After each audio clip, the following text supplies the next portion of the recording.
des Corinthiens, où on a lu dimanche dernier. 1 Corinthiens, pardon, chapitre 2. 1 Corinthiens, chapitre 2. Nous allons commencer là où nous sommes arrêtés. Nous allons commencer à verset. On peut commencer à verset 6 ou verset 5. 1 Corinthiens, chapitre 2, 5e verset, nous lisons. Afin que votre foi fût fondée, non sur la sagesse des hommes, mais sur la puissance de Dieu. Cependant, c'est une sagesse que nous prêchons parmi les parfaits. Sagesse qui n'est pas de ce siècle, ni des chefs de ce siècle qui vont être anéantis. Nous prêchons la sagesse de Dieu, mystérieuse et cachée, que Dieu, avant le siècle, avait destinée pour notre gloire. 8. Sagesse qu'aucun des chefs de ce siècle n'a connue, car s'ils l'eussent connue, ils n'auraient pas crucifié le Seigneur de la gloire. Mais comme il est écrit, ce sont des choses que l'œil n'a point vues, que l'oreille n'a point entendues, et qui ne sont point montées au cœur de l'homme, des choses que Dieu a préparées pour ceux qui l'aiment. 10. Dieu nous les a révélées par l'Esprit, car l'Esprit sonde tout, même les profondeurs de Dieu. Nous arrêtons là-bas. Nous prenons Jean chapitre 9. On commence le premier verset. Jean chapitre 9, à partir du premier, nous lisons. Jésus vit en passant un homme aveugle de naissance. Ses disciples lui firent cette question. Rabbi, qui a péché, cet homme ou ses parents, pour qu'il soit né aveugle? Jésus répondit, ce n'est pas que lui ou ses parents aient péché, mais c'est afin que les œuvres de Dieu soient manifestées en lui. Il faut que je fasse, tandis qu'il est jour, les œuvres de celui qui m'a envoyé. La nuit vient où personne ne peut travailler. 5. Pendant que je suis dans le monde, je suis la lumière du monde. Après avoir dit cela, il cracha à terre et fit de la boue avec sa salive, puis appliqua cette boue sur les yeux de l'aveugle. Et lui dit, va et lave-toi au réservoir de Siloé. Non, qui signifie envoyer. Il y alla, se lava et s'en retournant voya clair. Ce voisin et ceux qui auparavant l'avaient connu comme un mendiant disaient, n'est-ce pas là celui qui se tenait assis et qui mendiait? Les uns disaient, c'est lui. D'autres disaient, non, mais il lui ressemble. Et lui-même disait, c'est moi. Ils lui dirent donc, comment tes yeux ont-ils été ouverts? Il répondit, l'homme qu'on appelle Jésus a fait de la boue, a oint mes yeux et m'a dit, va au réservoir de Siloé et lave-toi. Je suis allé, je me suis lavé et j'ai recouvré la vie. Il lui dit, où est cet homme? Il répondit, je ne sais. Ils les menèrent vers les pharisiens, celui qui avait été aveugle. Or, c'était un jour de sabbat que Jésus avait fait de la boue et lui avait ouvert les yeux. De nouveau, les pharisiens aussi lui demandèrent comment il avait recouvré la vie. Et il leur dit, il a appliqué de la boue sur mes yeux, je me suis lavé et je vois. Sur quoi quelques-uns des pharisiens disent, cet homme ne vient pas de Dieu, car il n'observe pas les sabbats. D'autres disent, comment un homme pécheur peut-il faire de tels miracles? Et il y a une division parmi eux. Il dit encore à l'aveugle, toi, que dis-tu de lui, sur ce qu'il t'a ouvert les yeux? Il répondit, c'est un prophète. Les Juifs ne crurent point qu'il y était aveugle et qu'il y recouvrait la vie jusqu'à ce qu'il y eusse fait venir ses parents. Et ils les interrogèrent disant, est-ce là votre fils que vous dites être né aveugle? Comment donc voit-il maintenant? Ses parents répondirent, nous savons que c'est notre fils et qu'il est né aveugle. Mais comment il voit maintenant, ou qui lui a ouvert les yeux, c'est ce que nous ne savons. Interrogez-lui lui-même. Il a de l'âge. Il parlera de ce qui le concerne. Ses parents disent cela parce qu'ils craignaient les Juifs. Car les Juifs étaient déjà convenus que si quelqu'un reconnaissait Jésus pour le Christ, il serait exclu de la synagogue. C'est pourquoi ses parents disent, il a de l'âge, interrogez-le lui-même. 24. Les pharisiens appelèrent une seconde fois l'homme qui avait été aveugle. Ils lui dirent, donne gloire à Dieu. Nous savons que cet homme est un pécheur. Il répondit, s'il est un pécheur, je le sais. Je sais une chose, c'est que moi j'étais aveugle et que maintenant je vois. On arrête là-bas. On va prendre encore un autre test de Jacques chapitre 3. Jacques chapitre 3. Et nous commençons au premier verset. On va lire un peu beaucoup. C'est important. Jacques chapitre 3, partie du premier verset. Oui. Mes frères, qu'il n'y ait pas parmi vous un grand nombre de personnes qui se mettent à enseigner, car vous savez que nous serons jugés plus sévèrement. Nous branchons tous de plusieurs manières.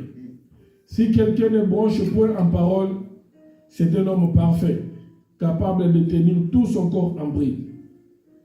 Si nous mettons les morts dans la bouche des chevaux pour qu'ils nous obéissent, nous dirigeons aussi leur corps tout entier.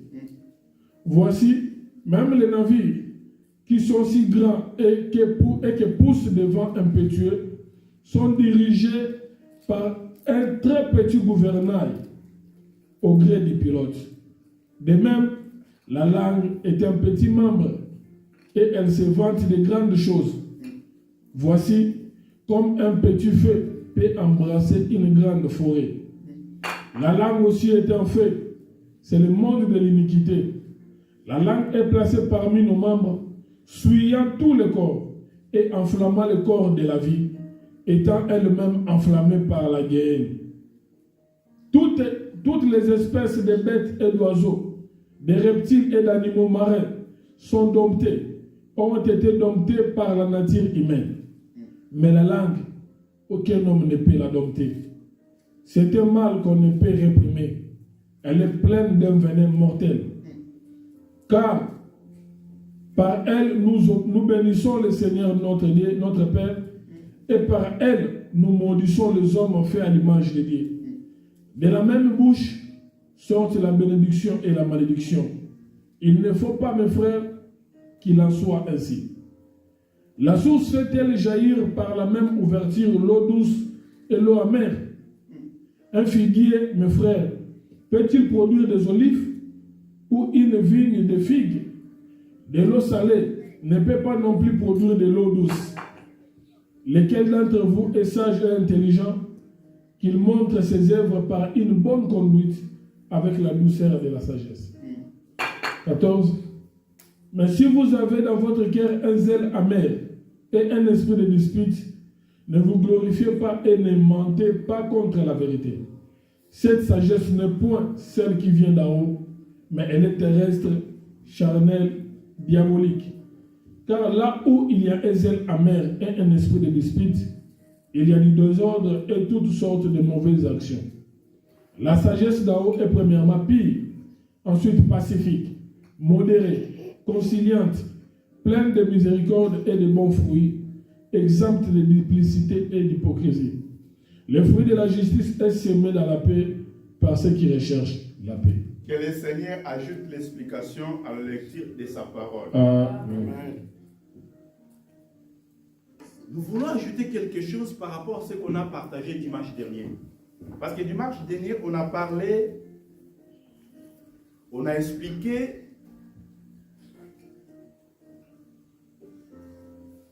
on a commencé à expliquer la marche d'Israël, comment Dieu avait établi en Israël les villes de refuge. Les villes de refuge qui étaient les villes que Dieu avait données aux enfants des Lévites. Et dans ce ville de refuge, il était au milieu des enfants d'Israël. Il y avait des limites que Dieu avait établies. Depuis la muraille, à l'intérieur, il y avait 1000 coudées. De l'extérieur de la muraille, jusqu'à où le peuple devait commencer, il y avait 2000 coudées. J'ai pris ce verset-là parce qu'on a lu dans le livre de Josué que Dieu, pour traverser le Jourdain, Dieu avait ordonné en Israël de marcher. Mais la marche entre le peuple de Dieu et les Lévites, il y avait aussi une écart de 2000 coudées. Pourquoi toutes ces choses que Dieu a mis en place? Je vous ai dit que Dieu avait parlé aux enfants d'Israël. Quand vous allez prendre la possession de villes, la possession que le Seigneur vous donnera, et là où vous habiterez, vous donnerez le ville. Ce n'est pas les enfants de Lévi qui va venir prendre la possession, mais c'est vous les enfants d'Israël que vous allez prendre la possession du pays. Et maintenant, là où vous allez prendre la possession, vous allez donner le ville pour les enfants d'Israël. Pour les enfants de Lévi, pardon. Parce qu'ils n'avaient pas part avec le peuple. Que le Seigneur nous bénisse. Je suis allé là-bas parce que on a lu avec vous dans le livre d'Ézéchiel 47 que dans la maison de Dieu où il y avait une source. Dans cette source-là, il y a l'eau qui sortait dans cette source-là qui donnait la vie. Mais le profondeur de cette eau-là, ça changeait de dimension chaque 2000 coudées. Chaque 2000 coudées, il y a une profondeur qui changeait chaque fois. On a lu avec vous, ça commençait par la cheville, ça montait dans le genou, sur la hanche, et jusqu'à ce que ça devient un grand torrent. Je vous ai expliqué que ces choses-là, ça parle aussi de la vie d'abord de Jésus. Parce que parlant de la maison, je vous ai dit que quand Jésus il est venu dans la chair, il a rentré dans le temple, il a dit détruisez-moi ce temple. En 3 jours, je vais rebâtir ce temple. Les pharisiens ont dit mais comment ce temple a pris les années pour qu'il soit construit. Et toi, tu vas reconstruire ce temple à 3 jours. La Bible dit, il parlait de lui. Que le Seigneur nous bénisse.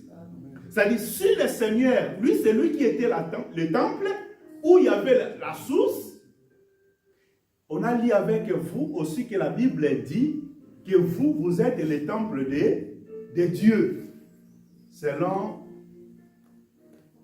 1 Corinthiens chapitre 3, verset 16. 15 à 16, la Bible dit que vous êtes le temple de Dieu. Donc, c'est-à-dire, sur le temple qu'Ézéchiel a vu, ça parlait de la vie de Jésus où il y avait une source. On a lu aussi avec vous dans le livre de Jean chapitre 7, verset 37 à 39, Jésus, il parlait que celui qui a soif, qu'il vienne à moi, il va boire.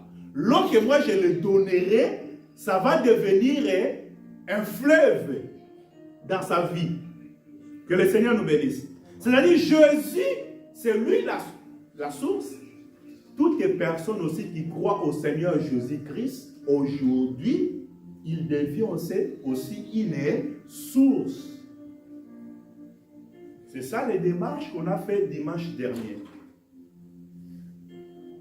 Aujourd'hui, nous voulons ajouter encore quelque chose. Parce que la Bible dit que nous prêchons la sagesse de Dieu, pas la sagesse de ce monde. Or, la sagesse de Dieu, c'est quoi? La sagesse de Dieu, la Bible dit que c'était quelque chose qui était caché, que les hommes n'ont pas découvert cette sagesse-là. Parce que s'ils découvraient cette sagesse-là, ils ne devaient pas porter les mains sur la vie de Jésus. Mais comme cette sagesse était cachée, c'est-à-dire la sagesse de Dieu, c'est quelque chose qui est caché. Que nous sommes appelés de sonner, de comprendre cette sagesse. Mais personne ne peut comprendre cette sagesse-là si ce n'est par l'Esprit de Dieu. La Bible dit que l'Esprit de l'homme sonde le profondeur de l'homme. Et l'Esprit de Dieu sonde le profondeur de Dieu. La sagesse de Dieu, c'est quoi? La Bible dit que la sagesse de Dieu, ce sont des choses que l'œil n'a pas vues, que les oreilles n'ont pas entendues. Mais ce sont des choses que Dieu a préparées pour le peuple que lui a aimé. C'est la sagesse de Dieu, c'est des choses que Dieu nous a prédestinées, des choses que Dieu nous a préparées d'avance. Et cette sagesse, c'est ça qui doit être le socle de la vie chrétienne, le soubassement, le fondement. La vie chrétienne doit être posée par cette sagesse. Que le Seigneur nous bénisse. Amen. Bien-aimés dans le Seigneur, ce matin, j'aimerais que chacun de nous comprenne c'est quoi la sagesse de Dieu. C'est quoi ce que Dieu fait dans nos vies. Nous venons devant le Seigneur. Qu'est-ce que le Seigneur a préparé pour vous, pour nous? La Bible dit dans le livre de Jean chapitre 9, nous connaissons bien l'histoire. Cet homme qui était né aveugle, il est grandi aveugle, reconnu comme un mendiant, un pauvre, quelqu'un abandonné, déconsidéré. Mais un jour, Jésus, en passant avec ses disciples posèrent la question au Seigneur, mais Seigneur, qui a péché? Cet homme ou ses parents, afin que cet homme soit né aveugle? Jésus a dit non, ce n'est pas lui, ni ses parents, mais il est né aveugle afin que les œuvres de Dieu soient manifestées. Que le Seigneur soit glorifié à travers sa cécité. Que le Seigneur nous bénisse. Amen. Dans nos vies, il y a des choses qui nous arrivent. On peut nous demander, mais d'où viennent ces choses? Pourquoi seulement moi? Dieu permet des choses pour élever son nom, pour glorifier son nom. Que le Seigneur nous bénisse. Amen. La Bible dit que le Seigneur a craché, a fait le bout, après il a appliqué à cet homme. Il a envoyé cet homme pour aller laver dans la piscine de Siloé. Et la Bible dit que cet homme, après avoir accompli ce que le Seigneur a ordonné, et la Bible dit que cet homme, il a recouvert le vide. Ce matin, je peux déclarer encore dans nos vies, dans ta vie, des choses qui étaient mortes, des choses qui ne marchaient pas. Si le Seigneur est avec nous, laisse que toutes ces choses-là reprennent la vie comme la vie de cet aveugle. Que le Seigneur te bénisse. Amen. La Bible dit que cet homme a récupéré le vie, a commencé à voir. Et pendant qu'il venait, ça semait maintenant les confusions parmi les peuples. Il y a des autres qui ont dit, non, c'est lui. Les autres, non, ce n'est pas lui. Ils se rassemblent, ce n'est pas lui. Les choses que Dieu opère dans nos vies peut aussi semer les confusions parmi les hommes. Il y a d'autres qui peuvent dire que oui, c'est le Seigneur. Mais les autres aussi peuvent dire non, ce n'est pas le Seigneur. Que le Seigneur nous bénisse. Amen. La Bible dit quoi? Cet homme a dit non, c'est moi. C'est moi. Et pendant que cet homme a dit c'est lui, ils ont dit mais comment? Toi, on connaît que tu es né aveugle. Mais comment tu as commencé à voir? Ça s'est passé comment? Il a dit que c'est un homme qu'on appelle Jésus. C'est lui qui a fait ça et aujourd'hui je vois. Ils ont amené cet homme devant les pharisiens. Les pharisiens ont dit non, cet homme, parce que les jours là c'était les jours des sabbats. Cet homme, il ne vient pas de Dieu parce qu'il ne respecte pas la loi de Dieu. Il ne vient pas de Dieu. Les autres disent non, mais non, soyons quand même sérieux. S'il ne vient pas de Dieu, comment il peut opérer de tels signes? Que le Seigneur nous bénisse. Amen. Le monde a besoin de voir les signes de notre Dieu. Les signes qui témoignent qu'on marche avec Dieu. Je vous ai parlé dimanche dernier. L'Europe, ils ont des matériels. Ils ont des matériels. Si on vit avec l'évangile seulement des paroles, il n'y a rien qui peut convaincre les Européens. Les Européens, ils ont besoin de vivre des choses surnaturelles, comme cet homme. Que le Seigneur nous bénisse. Amen. Quelque chose que les médecins, ils n'arrivent plus à le faire. Ce sont des choses qui vont convaincre les Occidentaux pour croire à Dieu. Que le Seigneur nous bénisse. Amen. On a besoin de vivre des choses comme ça parmi nous. La Bible dit qu'il y avait une division, parce qu'il y a d'autres qui croyaient que oui, cet homme il vient de Dieu. Et les autres ont dit non, il ne vient pas de Dieu. Parce qu'il n'observe pas la loi de Dieu. Moïse nous a dit qu'on ne peut pas travailler le sabbat. Mais cet homme il travaille le sabbat. Non. C'est les confusions. Mais la Bible dit, ils ont demandé maintenant à cet homme, toi, donner gloire à Dieu. Que penses-toi de cet homme qui t'a ouvert la vie? Donner gloire à Dieu. Cet homme, il a déclaré, il est prophète. Que le Seigneur nous bénisse. Amen. Que le Seigneur nous bénisse. Amen. Je suis allé quelque part. Je vais vous amener quelque part. Parce que vous savez, dans le jardin d'Éden, quand le diable a porté son enseignement, vous savez qu'il y avait la vérité, l'enseignement des diables. Ce que le diable avait enseigné à Ève, il y avait la vérité. Est-ce que vous êtes d'accord avec moi? Hein? Mais oui, il y avait la vérité. Pourquoi il y avait la vérité? Parce qu'il a dit que le jour où vous mangerez c'est quoi qui va ouvrir? Mais Jésus est venu aussi pour ouvrir les yeux, non? De cet homme qui était aveugle.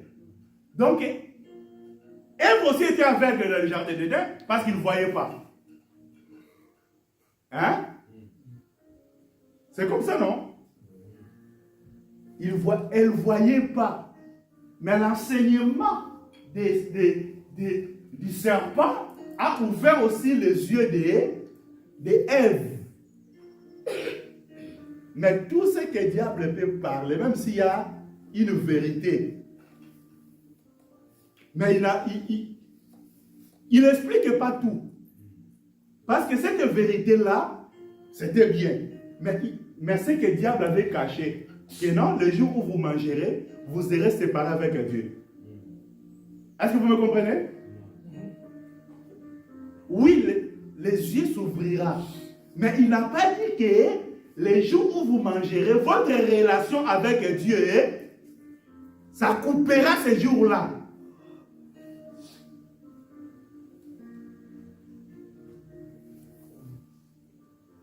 Ce matin, je voulais seulement ajouter de dire qu'il y a beaucoup de vérité. Il y a beaucoup de vérité.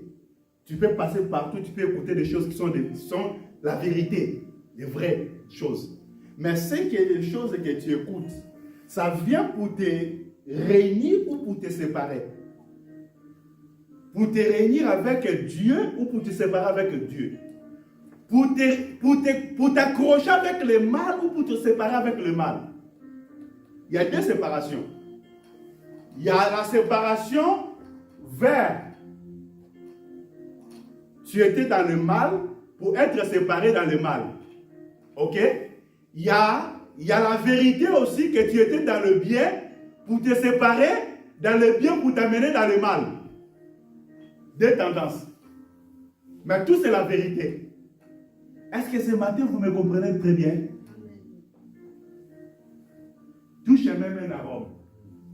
C'est ce qu'on dit, selon les adages, tout chemin mène à Rome. C'est-à-dire, il y a des relations dans nos vies. Il y a des relations qui peuvent chercher chaque relation qui peut porter la paix. Il y a des relations qui portent la paix.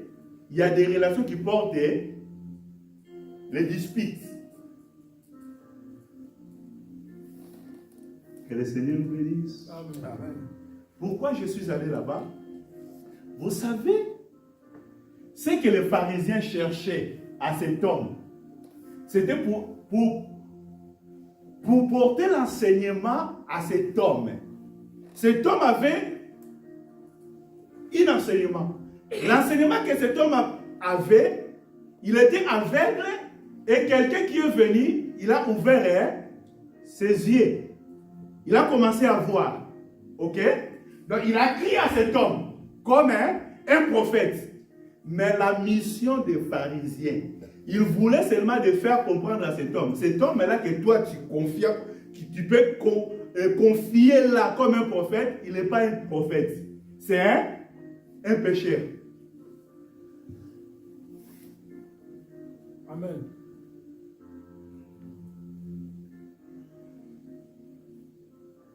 Je peux dire.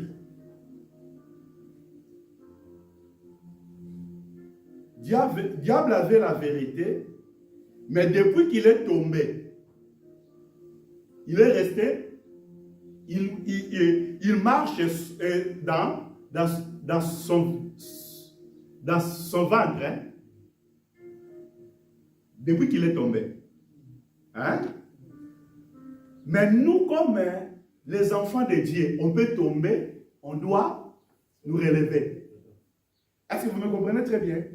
La différence, j'ai lu un homme, il m'a dit que la gloire d'un homme, ce n'est pas de ne jamais tomber. La gloire d'un homme, ce n'est pas de ne jamais tomber, mais de chaque fois où il se relève. Que le Seigneur nous bénisse. Cet homme était tombé. Cet homme, il était tombé parce qu'il avait l'aveuglement. Mais il a resté des années sans voir. Mais le jour où Jésus est passé dans sa vie, il s'est relevé. Mais pendant qu'il s'est relevé, il y a des autres qui voulaient qu'il tombe encore. De tomber où? Là où il a crié. Là où il a posé sa foi. Les autres, ils veulent seulement pour détruire sa foi. Que le Seigneur nous bénisse. Amen.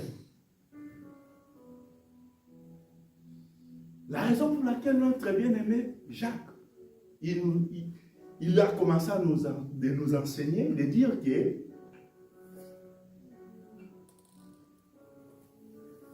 la bouche, la langue, hein, c'est une petite mangue. Mais il peut entraîner toutes les corps à l'enfer.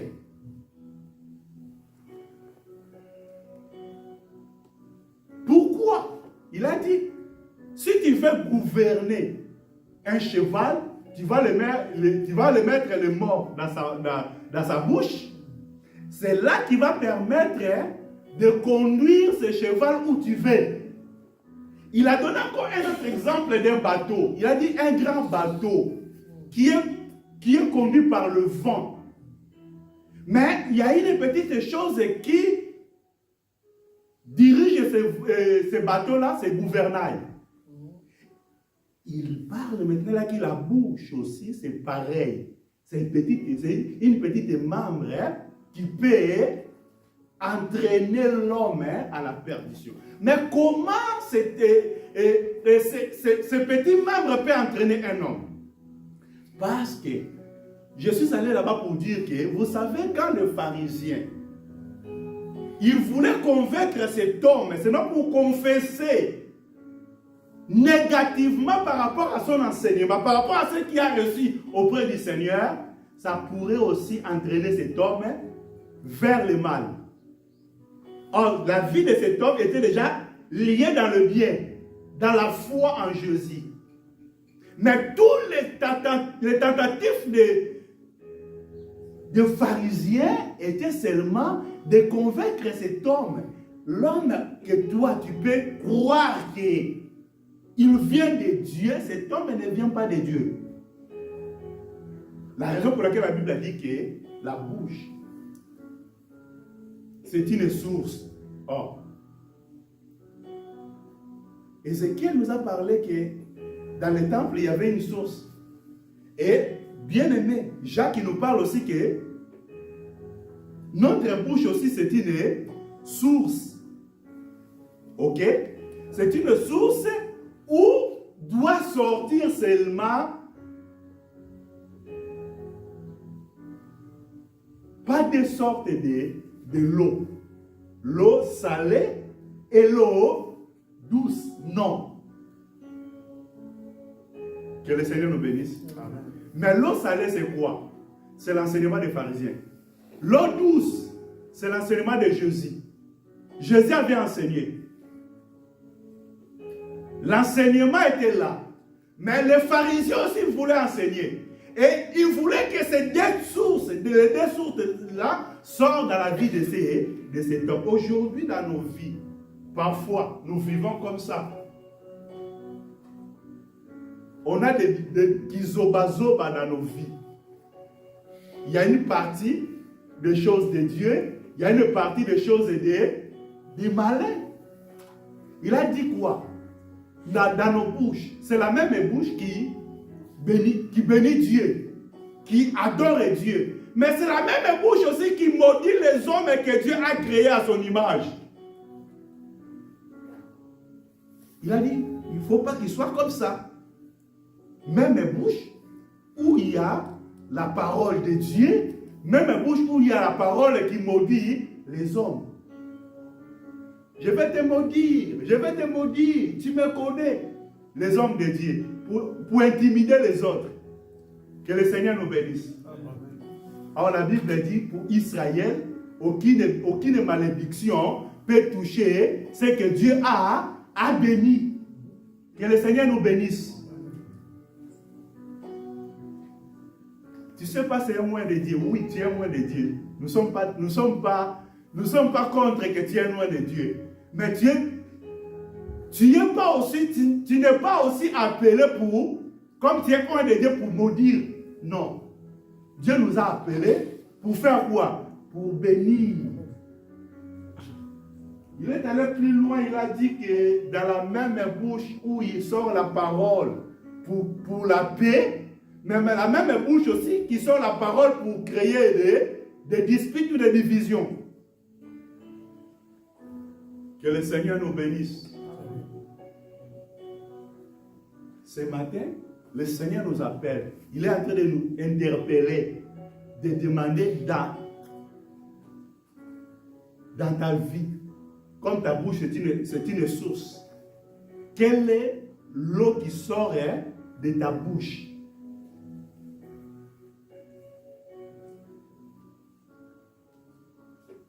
Que le Seigneur nous bénisse. Amen. Dieu, pour utiliser, Dieu a besoin de bouches qu'il va utiliser pour bénir le peuple. Dieu a besoin de bouches qu'il va utiliser pour annoncer la bonne nouvelle. Dieu a besoin de bouches qu'il va utiliser pour annoncer, pour évangéliser, pour exhorter, pour fortifier les autres. Je ne sais pas. Maintenant, ta bouche, qui utilise? C'est Dieu. Si Dieu, c'est la parole qui sortait de Jésus à cet homme, il est resté ferme. Il a dit, mais oui, si vous dites que cet homme, il est péché, Mais comment un homme qui est pécheur peut opérer de tels miracles? Vous-même, vous connaissez que Dieu n'écoute pas le péché. Vous savez la réponse des pharisiens? C'est toi qui es né dans le péché. Le péché, ça commence dans ta tête jusqu'à tes pieds. Tu veux nous enseigner l'orgueil. Que le Seigneur nous bénisse. Que le Seigneur nous bénisse. Dieu veut nous utiliser. Toi, tu es un instrument que Dieu veut utiliser pour porter sa parole, pour porter la main et sa puissance, sa grandeur. Mais ça dépend. Ça dépend de toi. Parce que la Bible dit, ce que j'ai dit, que c'est un diable, à lui, qui avait les deux sources. Il y avait la vérité. Ce qu'il avait dit à Ève, c'était une vérité. C'était la vérité, ok? Mais à lui, toujours, il y avait aussi une partie de mensonge. Parce qu'il n'a pas dit que le jour où vous mangerez, votre relation sera détruite avec Dieu. Ok? Donc c'est lui qui s'aimait les troubles, il vient aussi s'aimer aussi la paix. Est-ce que vous me comprenez très bien? C'est lui qui a les sources d'eau vive, c'est lui qui a aussi les sources d'eau amère. Parce que ce qu'il avait parlé là, c'était une vérité. Aujourd'hui, il y a des gens qui pratiquent la magie, qui pratiquent des sciences occultes. Après cela aussi, il y a des bonnes choses qui sont prédites qui vont avoir. Ils touchent aussi ces choses-là. Mais derrière, il y a des malheurs aussi qui suivent. Mais quand il vient, quand il présente des choses, il présente seulement des choses côté positif. Mais il ne présente pas des choses négatives aussi que cet homme va subir dans sa vie. Est-ce que vous me comprenez très bien? Dieu veut nous utiliser, mais nous soyons seulement des vases qui vont porter l'eau douce. Pas des vases qui vont porter l'eau douce et l'eau salée, mélangée. Que le Seigneur nous bénisse. Nous allons prier.